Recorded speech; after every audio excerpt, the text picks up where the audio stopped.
নিয়ন্ত্রণ হারিয়ে অলকনন্দা নদীতে বাস, রুদ্রপ্রয়াগ বদ্রীনাথ হাইওয়েতে দুর্ঘটনা। উদ্ধারকারী দল ঘটনাস্থলে পৌঁছেছে। জানা গিয়েছে বাসটিতে 18 জন যাত্রী ছিলেন। রুদ্রপ্রয়াগ বদ্রীনাথ হাইওয়েতে এই দুর্ঘটনার খবর আসছে। 18 জন যাত্রী ছিলেন ওই বাসটায়। ইন্দ্রাণী আমাদের প্রতিনিধি রয়েছেন। ইন্দ্রাণী, কি জানতে পারছো? দেখো, দুর্ঘটনা, 18 জন যাত্রী সমেত বাস নিয়ন্ত্রণ হারিয়ে পড়ে গেল অলকানন্দা নদীতে এবং রুদ্রপ্রয়াগ হাইওয়ের উপরে এই ঘটনা ঘটেছে। এসডিআরএফ এবং লোকাল পুলিশ উদ্ধার কাজে লেগেছে। এখনো পর্যন্ত কিন্তু কতজনকে উদ্ধার করা হয়েছে বা কতজন জীবিত বা আহত হয়েছে পুলিশের পক্ষ থেকে কিছু জানানো হয়নি। কিন্তু এই দুর্ঘটনা যে অত্যন্ত ভয়াবহ এটা পরিষ্কার, কারণ 18 জনকে নিয়ে বাস সোজা হাইওয়ে থেকে গিয়ে পড়েছিল অলকানন্দা নদীতে।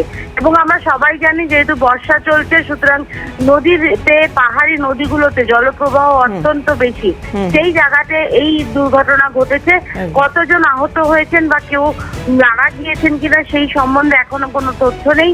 এসডিআরএফ এবং লোকাল পুলিশ উদ্ধার কাজে লেগেছে। ধন্যবাদ।